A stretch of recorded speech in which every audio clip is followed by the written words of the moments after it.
1 minute at 4 o'clock sharp, but we wanted to kind of kick it off so you guys could all join us. And it's 4 o'clock, so here we go. Welcome to Undecided Majors, a very exciting topic. I have with me today two of my colleagues, Herlinda Ruvalcaba, who is our Director of Academic Advising, and David Lindstrom, who is the Director of the Student Development Center. They're going to be talking about a lot of different things in terms of how students select their majors, what kind of services we have to offer them. And should you have any questions as we start and go through the presentation, feel free to type them in to the Q&A box that's located in the center of your screen when you hover it over with your mouse. So Herlinda and David, go for it. All right. Welcome, welcome. You know, the first slide there says undecided, and now it says it's okay. And I want to explain why we chose those terms. Undecided simply means that you're kind of in one of three categories when you come to school. You're either decided and you know exactly what major you want to do, and some of those students have known that since they're in 6th grade, and we'll talk about them. They're pretty special. Then there's a group of undecided students that may be choosing between 1 or 2 or maybe 3 areas of interest. They're not quite sure, and that's okay too, because there's lots of opportunity to explore and find out what you're good at, what you like. And then there's people that are just straight indecisive, right? And that could be you too. But undecided students in general, you are our people. Herlinda and I have a special place in our heart for you, and we're going to tell a little bit of our story too, so that you hopefully will understand that we can relate, and we are talking from an empathetic voice for sure. But I want to tell you why it's okay, just statistically, what the actual numbers are when it comes to choosing a major and sticking with that as you go through school and start your career. So just like the numbers on the screen say, more than 65% of all students that start university change their major at least once. Most of those, 55% of those, change it multiple times. And I got to tell you, I'm one. I know I'm in the room with some right now. I bet if you turned around and asked your folks if they'd ever change their major, they'd agree. Most people change their major at least once. Now, the interesting thing is we put a lot of pressure on early students, first year and early students, to have the right major. I bet one of the key questions for you when you get around family or church is, what are you going to major in? What are you going to take at school? Or before that even, what do you want to do when you grow up, right? Well, it's okay not to know, because it turns out that your degree doesn't necessarily predict what you do for the rest of your life. Less than 20% of college graduates end up working in their major field. Now, it doesn't mean that the major doesn't matter. It means that it doesn't necessarily predict what you do for a career for the rest of your life. A lot of students that I talk to individually and in classes will say they just don't know what they want to do for the rest of their life. And I want to applaud you for that, because your life is a long time. It's a long span. Jobs are lasting a lot less. Careers, people are changing careers in midlife now more than ever. We have a lot longer work time in our life, and so that's going to be something that's going to be very, very common. So what a college major does guarantee, a college degree, is more opportunity. And there's a ton of opportunity out there. The other thing you're going to hear a lot is, what are you passionate about? If you can't decide, people will say, well, what are you passionate about? What's your purpose? And it's okay not to know that as well. Sometimes people will just look at me at those blank stares and say, I don't know what my passion is, or I don't know what my purpose is. That's exactly what this time of life is meant for. It's meant for exploration. It's meant to find out what that purpose and passion is for you. So I applaud you for being here. I'm excited you're here. And we're going to talk just briefly about our personal stories. One of the things, before I turn it over to Herlinda, when I got started, I started at community college. And I had 2 different majors there. And I was working my way through school. I got married, bought a house, etc. And then God placed on my heart a calling to come to Walla Walla College specifically and go into theology. And I started Walla Walla University College then as a theology major, and I did something really important during that time. I did something called a practicum, which is where you go out and you work in the field while you're going to school to see, what your gifts are and how you fit in. And it turns out that I didn't really feel like I was a great fit for pastoring. As you can tell, I don't mind telling sermons once in a while, but pastoring a church was a totally different opportunity. And what that told me is I really like working with people. I like working with people individually. So what I graduated with, I changed my major to religion and psychology, and I went on to get my psychology master's degree and went into counseling and higher ed. So there was definitely a path here for me, but it wasn't exactly what I thought it was when I started out. So I can tell you empathetically, I know where you're at as undecided, and it's okay. There's going to be lots of opportunity for you to explore and find out what that path is for you. So a little bit about my story. I started at Walla Walla University, and I started with a major in biology and a pre-professional program for medicine. And I was pretty sure I was on track to head that way. And then I was introduced to my very first science class, general biology. I learned quite quickly that I did not like sciences. I didn't enjoy learning. What I was learning it was drudgery for me. It wasn't a good fit. I ended up taking a year out, and I went to the local community college because I really just needed to figure it out and to work and get some life experience. And I was working at a local adult care home as a caregiver, and I was taking care of individuals, and I loved working with people. I found out from that experience I did not want anything to do with the healthcare system after that, but I loved people. It was actually through that experience that one of the little ladies I took care of, she introduced me to a lot of materials and articles about business, and it really sparked an interest for me. Before I knew it, I went back to Walla Walla and started with the business major. And I really loved what I was learning, but I had no idea where that was going to lead to when it came to a career path. I do remember as I was getting closer to my senior year, and I was applying for some type of scholarship, and the question was, what would your dream job be? And I kind of, I really thought about that deeply, like, what would that look like? And I remember I was like, well, I want to work with students. That's what I want to do, because my parents didn't go to college, but I wanted to help other students like navigate college or navigate getting to college. And so I formulated like, I want to work with students. And that was like, that sounded exciting to me. And I would be able to help people, but I had no idea that there was even a career in that field, not being a teacher. And I really think too, God placed that on my heart and really led the way to working in higher education. Okay, so just like all things, there's some success principles that will help guide you through. One of those is begin with the end in mind, right? So there's lots of roads that are going to get you to where you want to go. You have to find out what the path is that's best for you. If you begin with the end in mind, there's a class that I teach where we focus on your career bliss. What is it that when you can imagine being in your ideal situation, in your ideal setting, where it's the type of people that you want to work with, it's the geographical location that you want to work in, the hours, everything is what you can imagine work being that is fulfilling and fun. That would be like career bliss. Begin with the end in mind is starting to picture what that looks like. And it doesn't mean you have to have exact job titles. It's better if you have at least industries and some roles to think about. But really it's about what type of industry and what type of environment you want to work in. And there's many roads that can get you there. So what we mean by that is there's experiential learning that we're going to detail more today, where you can start to explore the things that will help you understand what it would be like to be in a position like that. All right, I hope that makes sense to you, and Helena's going to go over what some of the majors might mean.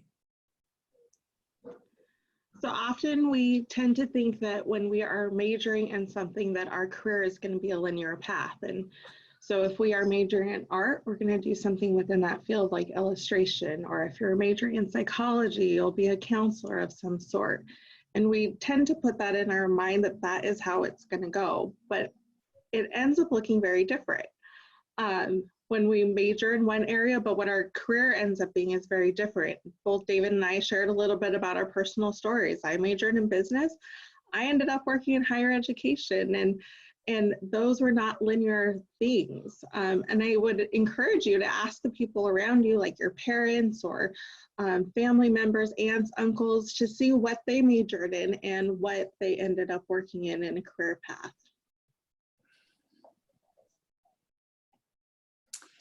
Yeah, so it's really important to get to know yourself. And guess what? This is exactly the time of life where you're expected to do that, right? You're starting to really form your individual identity.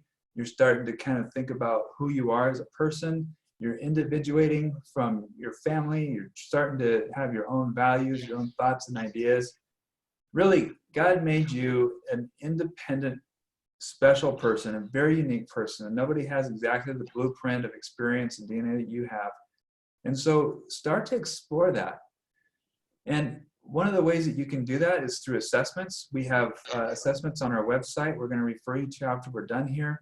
You can know yourself through a lot of ways, through exploration, through internships, through jobs. Many of you have probably had summer jobs where you're working at, well, you might not be working right now, given everything that's going on. But you've had some experience maybe at the academies and high schools that you've been to. So what are you doing as you go through those processes? You're developing work ethic. You're developing these soft skills about being accountable and doing what's right and finding out what's transferable. Transferable skills is the term that we use, but I want to break it down really simple for you. You've all done something, some activity, some class, some volunteer work. And what I want you to start to think about is how can you transfer what you learned, those skills you use from that environment to an employer, even if it's working on campus, but even a future employer. How do you transfer those skills? So transferable skills is something that you've picked up on that can go from one experience to another as you develop them, and you're going to get better and better at that, such as writing and speaking. So start by, the next step is to start considering things that interest you. These are things that maybe your family or your teachers have been asking you for a while, or maybe you sit around and talk to your best friend about. What do you enjoy doing? When you pick up a book just for fun or recreation, what is it typically about? Are you physically active? When you are physically active, what are the kind of things that you do just naturally? Do you enjoy team activities or individual, doing stuff on your own? Do you like helping others? If you volunteer somewhere, now a lot of our students have experience volunteering, like in Pathfinders and VBS and through the church, and that's fine. Those are big categories of humanitarian and community service. But what do you like to do when you're there specifically? Do you jump in and take a leadership role? Are you more of a team player? What particular activities really are you drawn to? Do you like to travel? What about travel interests you? So these are some great questions that start to ask yourself about what your true interests are. And then what sort of things do you value? I mean, are you more about freedom, especially right now? What is it about this situation where we have, many of us are under stay-at-home orders? What is it about this that's either fun and exciting or frustrating and limiting to you? Start to really dig in and say, yeah, I'm frustrated I have to stay home, but why? Is it because you miss doing a particular activity, you miss seeing friends? Are you learning that you're actually a lot more social than you thought you were? Or are you doing pretty good and you're okay kind of hunkering in and you're actually learning the technology and feeling pretty productive? So this is a great time to ask yourself some questions about what are your values? Service, family, flexibility. Why are these things important to you? You really want to start with the why, right? Because if you can frame your career bliss and your career path based on what's important to you and what you truly value, you're going to be so much more satisfied and happy with it.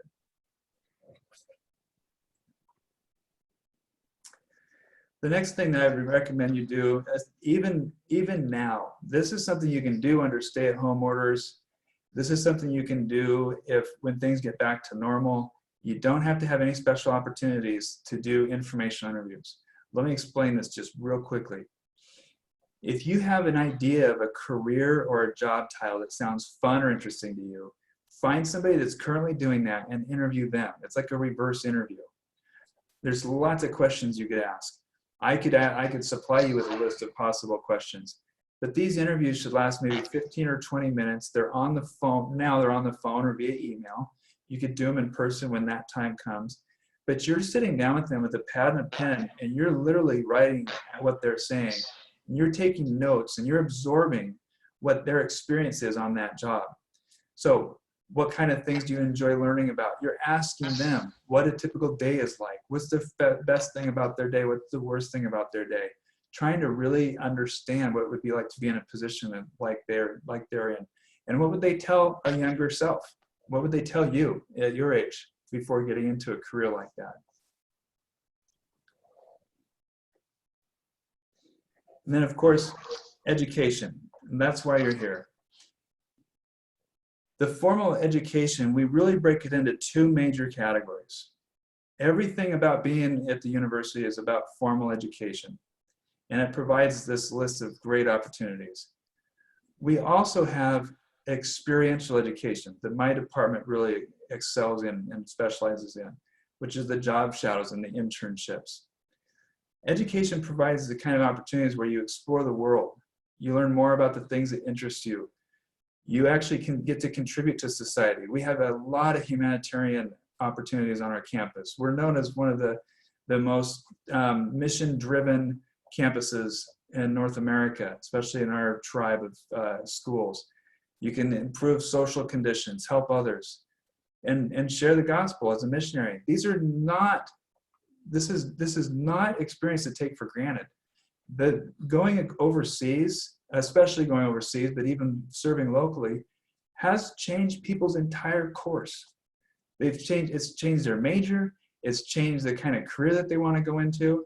I was talking to a student just yesterday who's a great cook and loves to cook, but his focus is humanitarian efforts in Central Africa because he's been exposed to that through missions. And that's his passion, that's his drive. And he also has some interest in other things too that he's really good at, but he's found his passion based on that experience.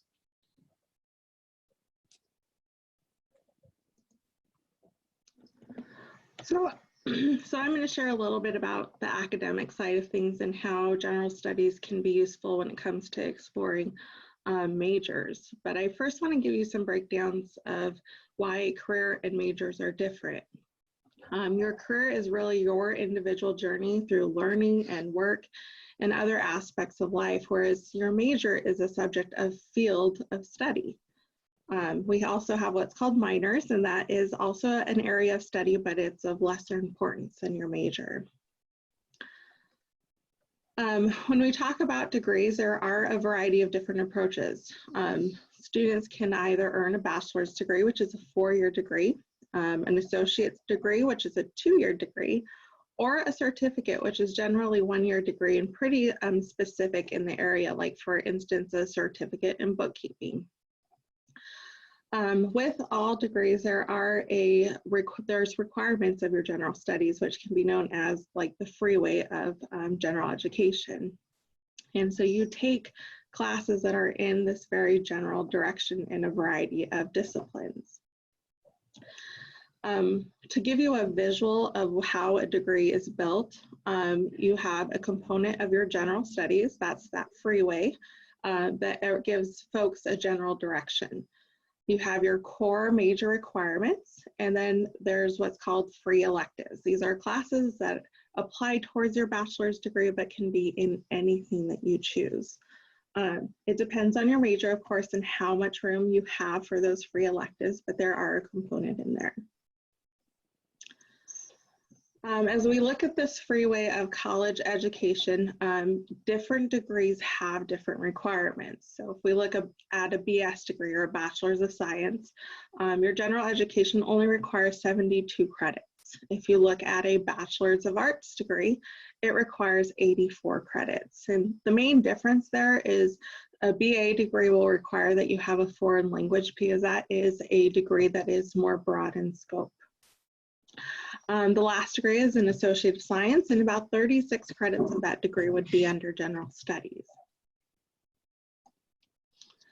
And why is general studies important? Well, it really provides you with a balanced education. It helps you develop critical reasoning skills.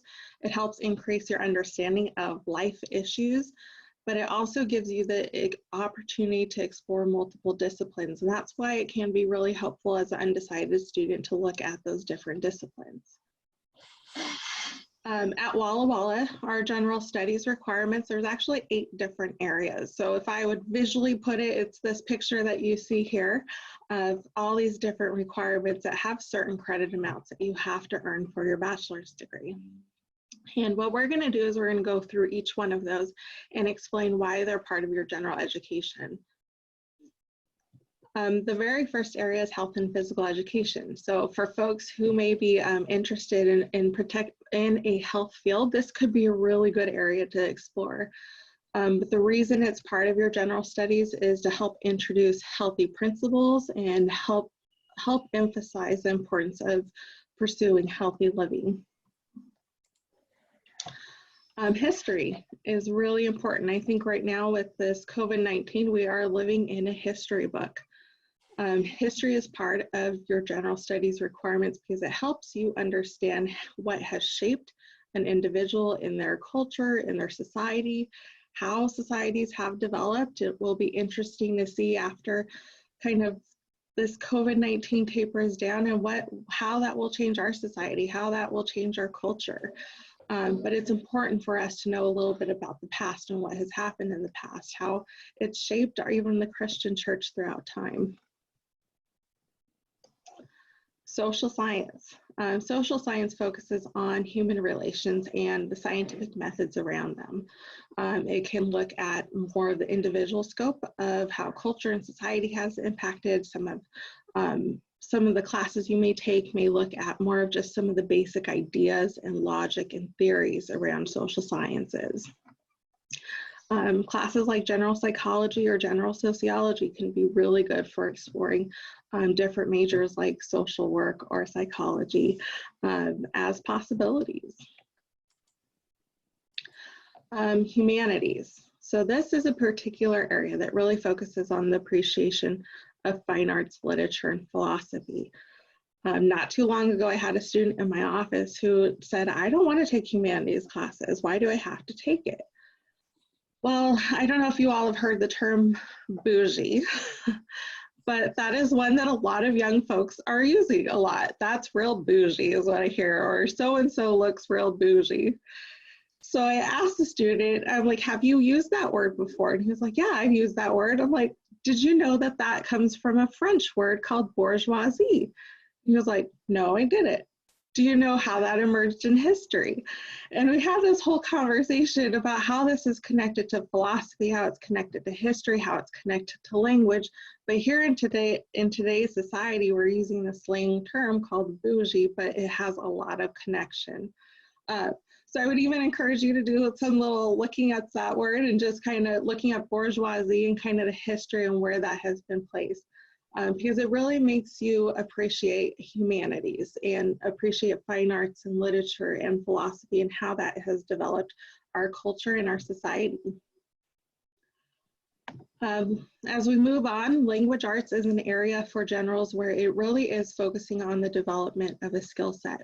And this will focus on your writing skills and also oral communications. We all communicate all day long, whether it is through your social media, whether it is through email, we are always communicating. And so that is a part of your general studies requirements. You'll take writing classes, maybe a foreign language, maybe a speech class.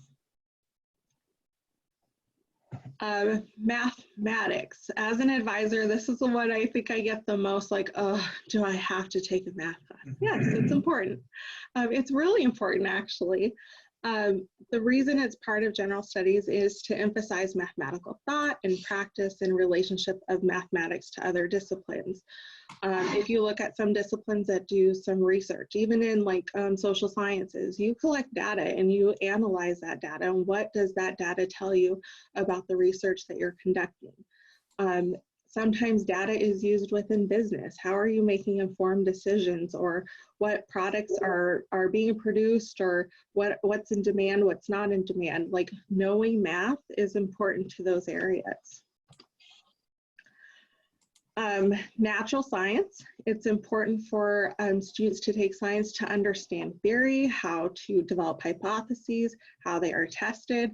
I think science is a pretty important thing right now with this virus that's going on, and people are creating hypotheses and they are testing and they're in labs doing things trying to create vaccines, but it's important for us to understand some of those foundational pieces of how that works in our natural sciences. And then the very last area for religion, for general studies, is religion and theology, which really emphasizes the understanding of biblical application and biblical knowledge. It helps you continue to foster your own spiritual growth, to create your own personal religious philosophy, but also to prepare you for active witnessing. So you can see that general studies are important. It is important that you get exposed to a wide variety of disciplines. Walla Walla University has what's called the Discover program, and this is specialized advising to help you kind of choose classes in your top areas of interest. But we're also trying to make sure that those classes meet a broad scope of degree requirement. I have a student that was interested in a pre-professional program for OT, was interested into some health programs, possibly nursing, possibly psychology. So we looked at the classes where there was some crossover requirements that still kept their options open, still allowed them to explore those disciplines, but it was also still applying towards our general studies requirements. So that's one thing we do with advising. Also, as part of that piece, is we also advise that students take a career explorations class, which David teaches. You'll be able to take some of those career testing, practice on goal setting, actually conduct some informational interviews and job shadowing, because the more that you are actively engaged with this process of identifying a major and what roads that may lead down to for career-wise, it's helpful. You have to be a part of this process.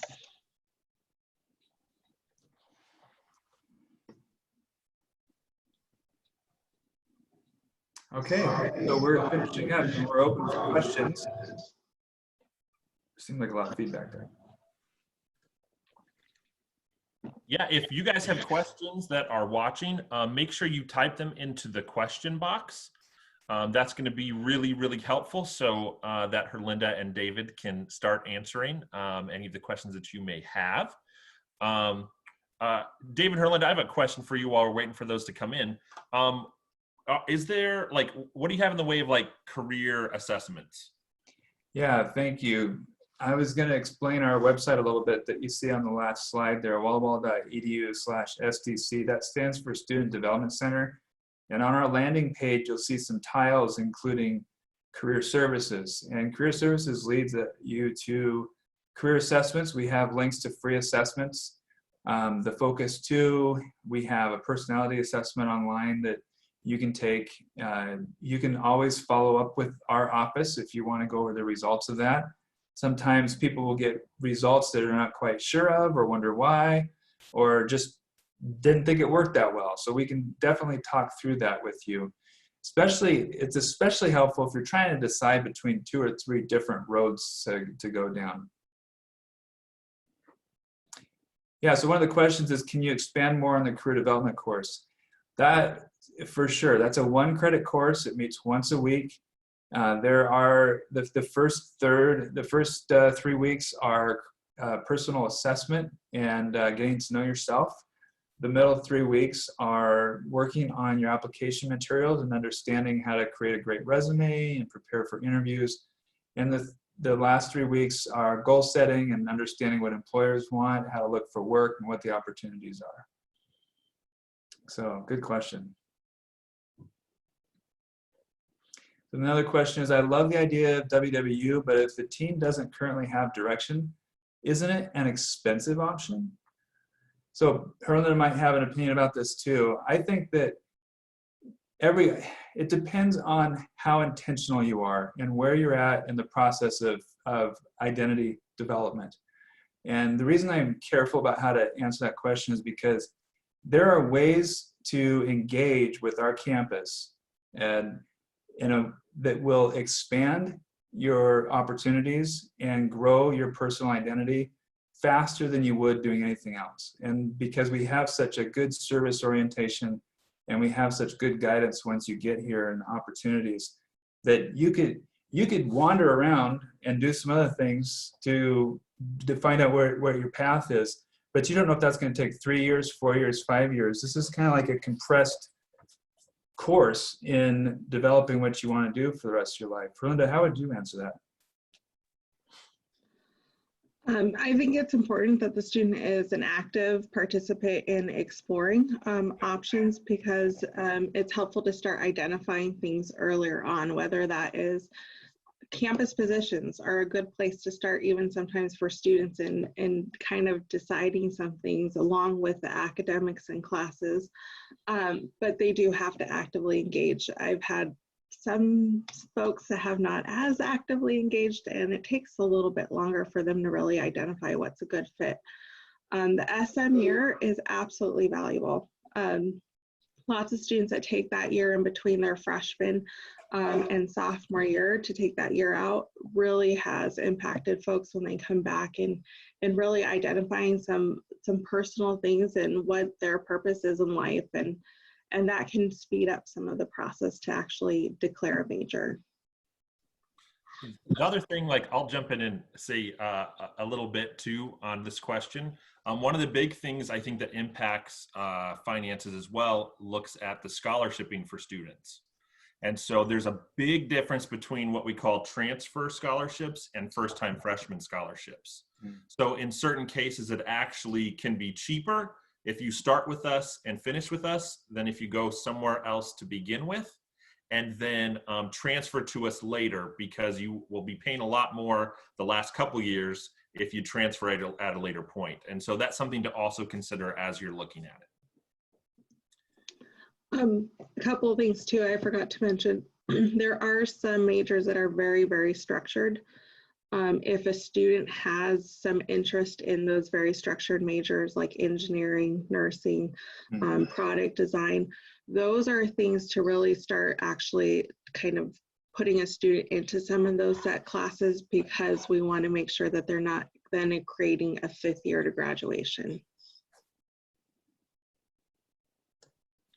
Herlinda and David, another question that I hear from students that we get asked quite a bit is about when should a student really have declared a major in their college career? That's usually a pretty big one that we get asked, so I'm sure you have some information about that. It sometimes will also depend on the major. There are some majors that are more flexible than others because they have quite a bit more room for elective credits. Again, going back to the idea of some structured majors, you kind of have to be in those pathways pretty quick in order to be on target in that 4-year time frame. Psychology, business, those tend to be a lot more flexible and forgiving if a student even waits to about almost their junior year. But I would hope that they've actually identified that by the beginning of sophomore year. Yeah, I think the beginning of sophomore is definitely when we start having more serious conversations. We don't have a degree in undecided, so we have to choose at some point. And just like Herlinda says, we counsel students rigorously if they are thinking about nursing or engineering or technology, some of those, that it's much more difficult to transfer into those sort of degrees. So talk to us early, but your first or second year, if you're still exploring, there's ways to guide that academic experience so that you don't come out, and create that 5th year like Herlinda was saying. Another question says, hi, what kind of jobs could I do with an education major? Well, there's an entire industry that you have access to with an education major. And Herlinda and I were just talking about this. Of course you can teach, but when you go and add a couple years to that major as a graduate student, there's an entire industry of higher ed. And higher ed is changing, and they need people with brand new ideas and digital acumen and the use of technology. And helping students find purpose. There's a lot that you can do with a degree like that. Is there extra help or programs for first-generation college students? Erlinda? So Walla doesn't have a specific first generation a program for first generation students, as maybe some other campuses do, but there's certainly lots of extra help on our campus. I myself am a first generation college graduate, and I think Trevor is, and David, are you too? I'm first gen. Okay, yeah, so there's a lot of faculty and staff who are actually the first in their families to graduate from college. And so we will wear at the beginning of the quarter our little shirts to proudly display so that you know who can support you on campus. What I would say is there's lots of resources. As an incoming freshman student, you would have access to a mentor. And your mentor is going to be there as a guide to kind of help you navigate your first year. You meet with them one-on-one. They are trained in a whole variety of areas about campus resources and just connecting with you on some of the regular movements and cycles that happen through the first year of college. So that's one support, is your mentor. Another support for you is always your academic advisor to help you kind of navigate your academic programs and the different requirements that are there. Again, another point to support, to refer students to other supports on campus. So advisor is another one. And David's area is a big area of support on campus. With tutoring, we have free tutoring on our campus. I can let David share more about his area, but that is important for students to be successful. Yeah, we have, like Linda said, nothing that's called specifically first generation, but we have all the living and learning accommodations come out of our office with the developmental disability support. And we have peer tutoring. So we have a lot of services that will help students, not just, in their tutoring for specific classes, but navigate college life. There are certain things that may be, come as unexpected. And we offer those services to help ease into the life and living and learning environments here at the university. Another question, do you offer dental hygienist course? We don't specifically have a degree for that, called that, but we have classes that transfer easily to that. Is that right, Linda? Yes, so we have an Associate of Science degree, which is a 2-year degree in pre-dental hygiene. So that is where you're taking a lot of your prerequisites to then apply for where our program structured is for Loma Linda to finish their dental hygienist program in a bachelor's degree.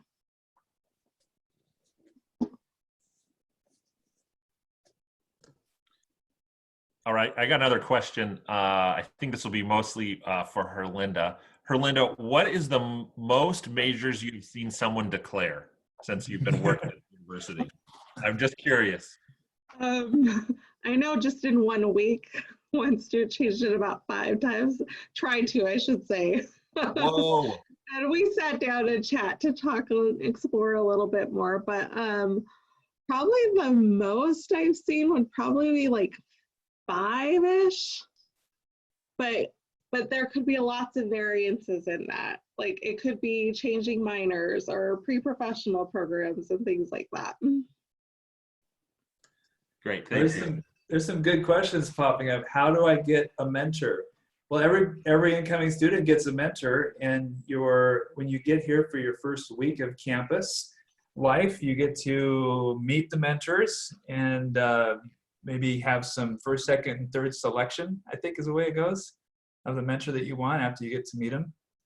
But everybody gets one. Is that how you would answer that, Trevor? Or Linda? Yeah. Well, I know there's an activity during the very first kickoff event at Jumpstart, and the mentors are there. So they usually have some type of breakout activity so you can mix and mingle with the incoming mentors. And then about halfway through Jumpstart, they're going to open it up so you can actually select your mentor. And just so everybody knows, Jumpstart is the week before school, which is kind of like freshman orientation week. Yeah. And it is required for freshmen to attend.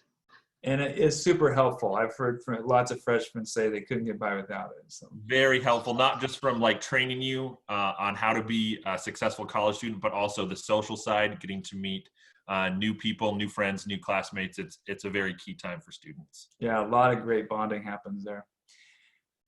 I have a meeting with my advisor on Wednesday. I believe it's Ms. Herlinda. Do I need to prepare in any way? Should I take any career path test? Oops, I muted myself. It would be awesome if you could. If not, don't worry about it. But I would say come prepared to chat and be prepared to talk about things you don't like and things you really enjoy, and we'll just kind of get started. I love that, because sometimes the things you don't like are just as important to talk about. Oh, yeah. And that kind of leads into the next question. How do I find my passion? Are there good online tests? I love this question because it's fairly common, honestly. Fewer than 20% actually know what they're really passionate about. And I'm not going to refer you to an online test. What I'm going to recommend, because there are some things out there, there's some personality things and some surveys that you can take, but I would recommend that you really start digging into what you value in life.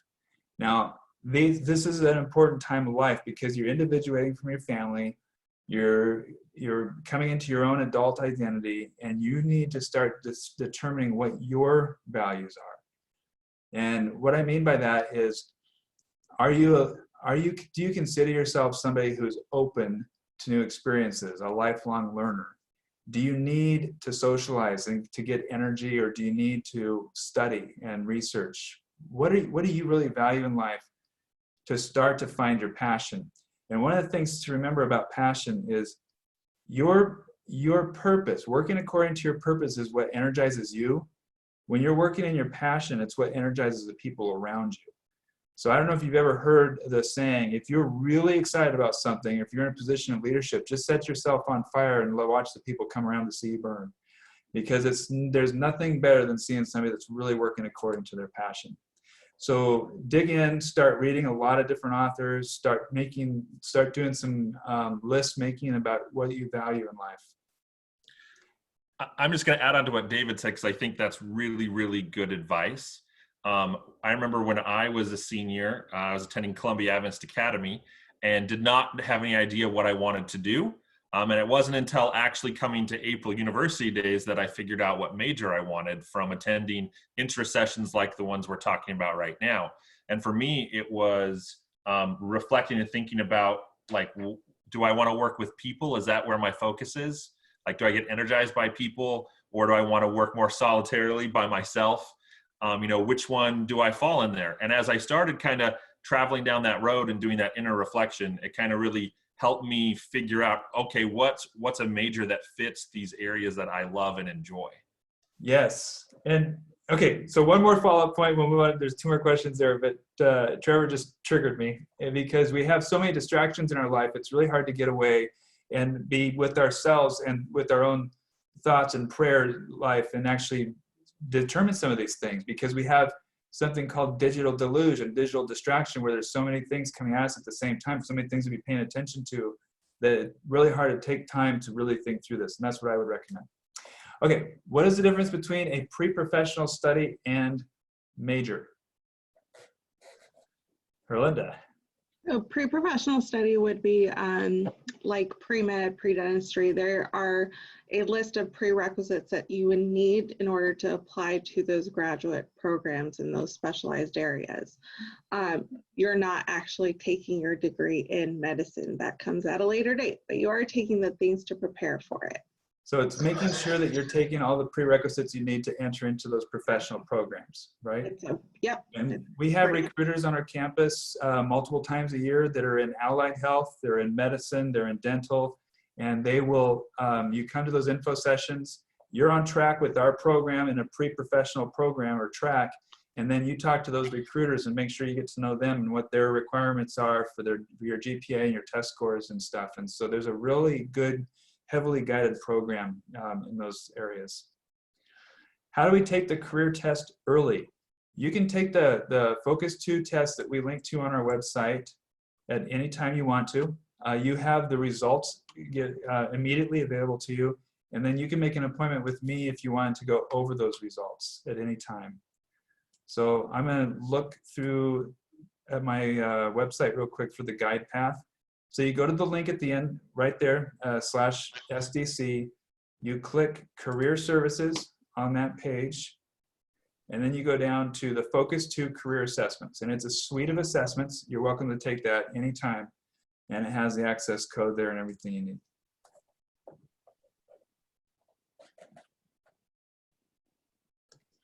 All right, it looks like that is the end of our questions. I just want to say thank you to Herlinda and David for joining us and for putting on this presentation. We really greatly appreciated it. I would also encourage those of you that are here and are in the undecided category. I think probably, you know, since we are a religious institution, one of the best things you can do is spend time in prayer, asking God where He wants you to be at. And what kind of career path or major path He wants to put you in. And I think that's a really important thing that I want to make sure we leave you guys with.